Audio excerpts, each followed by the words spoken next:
Hi guys, welcome to Calvin Plays Tales of Xillia Week 1. Basically, if you don't know what this show is, it's basically going to be me playing a game and talking about it like I'm doing a Let's Play without actually doing it live. But it is my first impressions of the game, so I have to take down a few notes about the game. The premise of that whole show will probably become a lot clearer as the show goes on, but for right now, let's actually get into talking about Tales of Xillia. So you start off the game and you kind of have a choice of two characters that you get to play. You get to play as Jude, or you get to play as a girl named Mila. Now they both showed kind of introductory scenes for both of these people, so you can kind of decide from that. I chose Jude because of his scene. Mila was standing up, she was pretty epic, she was showing people that she's gonna destroy this thing that she was talking about, and we're not quite sure what exactly it does or what exactly it is, even at this point after 3 hours of playing the game so far.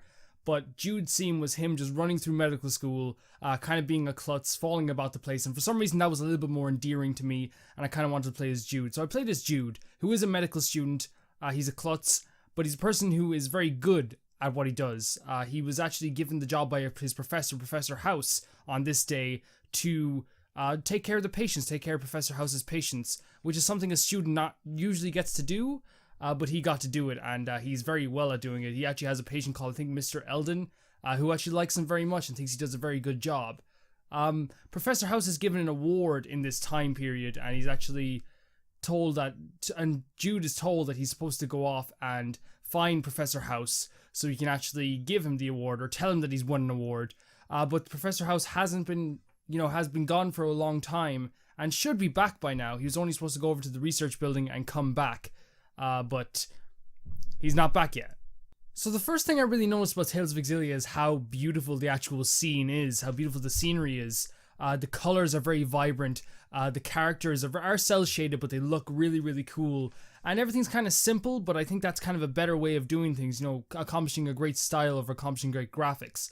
I really love the look of this. It's very colorful. I love colors in video games. I love shadows. I love, I just love a great style and a great presentation. I think right off the bat, Tales of Xillia did all of that.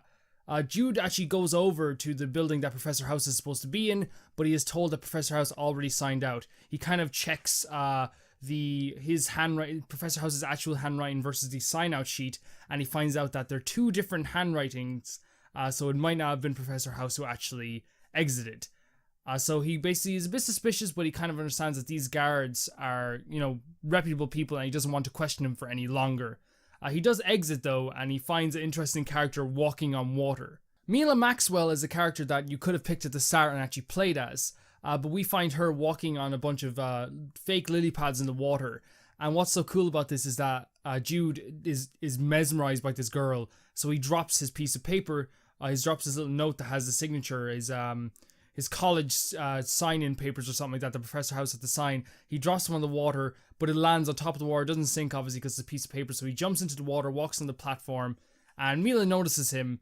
And Jude starts, of course, to get a little bit hasty, asking what she's doing. So she traps him in this air bubble, or anti-air bubble, and starts choking him out in the water, and basically tells him to be quiet.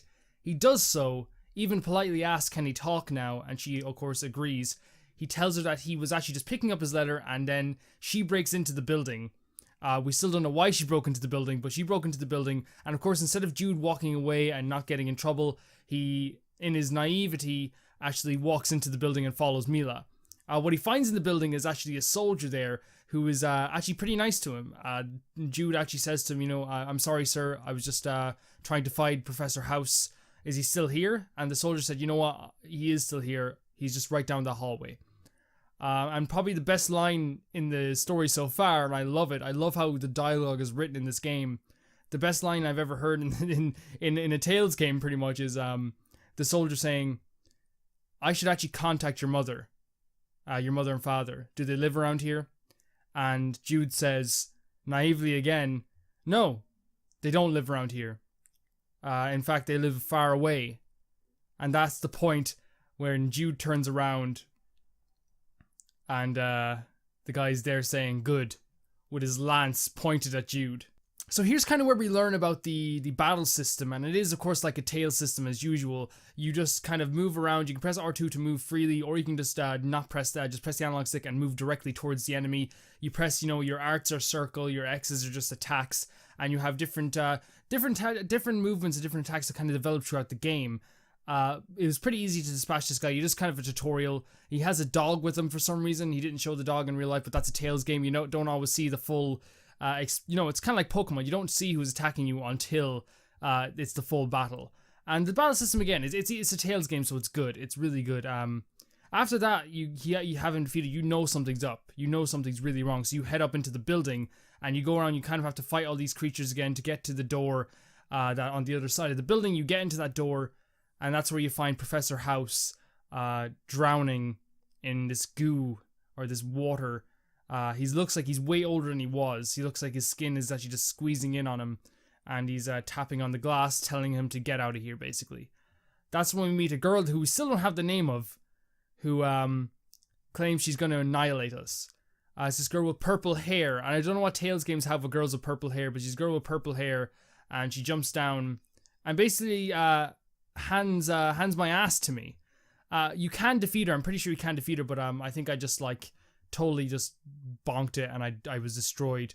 And just as she's about to say, "I'm going to murder you," and she's standing over you with her weapon, that's when Mila walks in, and Mila is OP as fuck and just destroys her. It's one of the cooler scenes in the entire game so far, and there has been quite a few. I'm not rushing through it, but I'm kind of going through it as a summary. But it's a really cool scene that kind of emphasizes how tough and how epic Mila Maxwell really can be. So Mila basically tells us that she is this lord known as Maxwell, and she is basically the reincarnation of this lord called Maxwell, kind of a form she has taken as this lady who basically is trying to learn, not trying to learn, but does learn kind of from human emotions and kind of uses that for herself. But her job here is, what we do find out is actually she wants to destroy the thing called the Lance of Kresnik. But she befriends Jude and is actually very happy to have Jude along with her. She even says, you're a very wise kid. To know that the person that protected you the first time is probably the best person to hang out with for the rest of your journey.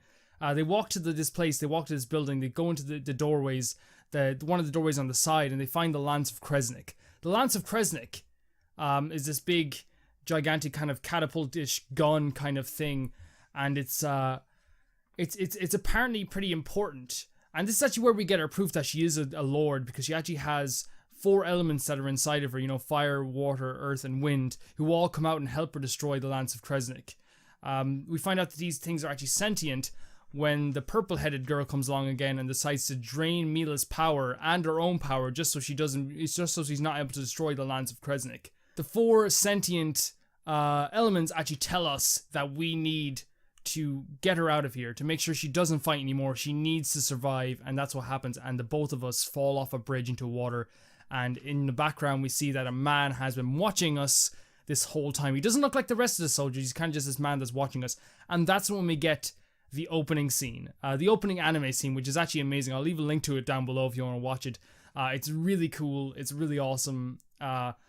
It kind of gets you pumped up to play the rest of the game. And I just love when they do that in Tales games. At that point, after that, is when we actually find that the soldiers are now looking for Mila. They know who she is. They've been looking for her for quite a while, and they find her. And you can make a decision, because no one else has seen you, because you basically destroyed or killed everyone who's seen you. What you can do is you can leave, or you can attack this man and basically make yourself a wanted person. And of course, Jude, being the gentleman that he is, decides that he's going to attack the soldier and save Mila. And of course, they succeed, but we find out that Mila actually doesn't have her strength anymore. She tries to swing her sword. It doesn't work very well. She's lost all of her strength from when she was fighting, from when she actually had her powers, and now she doesn't have her powers. She had to rely on her powers, but now she doesn't anymore, or she can't anymore, so this is what kind of happens. So now there's a warrant for Jude's arrest. This is to his surprise. He's been a good medical student his whole life, and of course one of the soldiers that he is actually after him is a man called Eldon, who actually cured before, or actually helped before with his back. And this soldier can't believe it, that Jude's the man who has done this, who has actually, betrayed betrayed the actual island and the country. And his basic decision is either stay here and get take the full brunt of the law, or go with Mila. Basically, his decision doesn't matter though, because the guy that comes along, who was actually the guy who was watching us, picks us up and basically tells us, we're gonna have to go on this ship. Brings us on the ship, and then basically we get away from the guards. This man's name is Alvin, Alvin, who was a mercenary, who basically saved us because he thought that he was going to get money. Which is like one of the funniest things ever, I think, is that he's just presumption that like we're going to have a lot of money, but of course we don't. So we basically sail to a place called Aladi, I think it's pronounced, where we find out that the mercenary has a job for us. Basically says that if, in exchange for her training Mila to fight again and to learn how to fight, he's basically going to give wants her to help him with a task. He's a mercenary, so he does different tasks for different people. His task this time is to kill a fish monster who was out in the west of the Aladi Trail, and he basically says, and Mila says to Jude, you don't have to do this, you don't have to come with us. But Jude, feeling like this is all his own fault, feels like this is his path, even though I think even Alvin and Mila both believe that they know that they got him into this mess, that he did it out of the kindness of his own heart, but they were the people that kind of got him into this mess. They were kind of, they could have, left him there. They could have actually not picked him up and put him on the boat, and they kind of feel sorry for him. So Jude has to make a decision. Is he going to stay with Mila and Alvin, or just stay with Mila, I guess, or is he going to go? So we set out to fight this fish monster, and we find out that there's a new way of battling called links. You basically link to the other character, and they can go behind the monster, and you can go in front of it, or vice versa, and you keep attacking back and forward. So basically, if you do an attack, like an art attack, the other person will know what you're going to do and try and do a combo based on that, and you can link to either Alvin or Mila. We eventually get to this road, but they tell us it's blocked off, so they said if you have anything to do, go and do it now. Typical Tales, you can't go here now, go do that other thing. We went and killed the monster, who took a couple of seconds to beat. He wasn't that bad at all. And we got our prize from the lady. Alvin, of course, suggesting that, since we had a long day's work, that we go and actually eat some food. And we kind of agree with him. Mila, feeling bad for what she did to Jude, kind of says, or what what happened to Jude in his life, says that you'll be safe in a village called Nia Kira, which is basically a village where she can put in a good word and actually keep him safe from the guards. Not that they think the guards would actually travel this far, because they don't think that she's not even that important. But I think Mila knows she's important and knows that now Jude has become an important aspect to the search of Mila Maxwell. First, we have to travel to a village called Hamel, which has the mayor of that village, who's actually incredibly nice to us straight away and says, you can stay at my house. And we take her up on that offer. It seems like a very nice village. It has kind of an oriental feel to it. It's a very, very beautiful village. And we go into her house. We sleep for the night. And that's when we figure out this little side thing about this story of a pirate. And I actually have the name of the pirate right here. It says Alfred, the legendary pirate. And I assume that's going to be something we're probably going to go back to later. I hope so anyway. It would be cool to go on a pirate voyage. So while all this is happening, we're all having fun and it's all very tranquil, red soldiers show up that are from what I believe is called Raja Ghouls, not Ra's Ghul, but Raja Ghouls or something like that. And they show up, and basically that means we have to get out of here. They travel this far to get Jude and to get me and Mila Maxwell. So we, as the other people in the village are stalling them, we get out the back. And that's when the beautiful scenery starts. When I'm walking along this trail, you see in the background these farmers actually farming the land and horses grazing. It's just this beautiful scene. And that's when we get to the end of the trail and the red soldiers are waiting for us again. And at that point, we're like, oh shit, we're just going to have to take them out. It's done. We're going to have to take them out. When a little girl comes along and takes them out for us. And at that point, it's kind of weird because this girl is in the opening scene, the opening anime intro, but she has this weird aura about her because her father comes along and says, oh my god, she's heading towards the village. How did she get out of the shed? So this girl was obviously a girl that wasn't allowed into the public. She obviously has something to do with her that the village probably frowns upon. And pretty much to end this whole chapter 1 of this whole story, it's not even chapter 1, but to end this whole first week episode, what was actually amazing is I went into this area that you don't even have to go into, which is this kind of treehouse area that is actually so beautiful, and I couldn't believe it, how godlike it was. It was just, you can climb up in these trees and walk around, kind of like on Endor.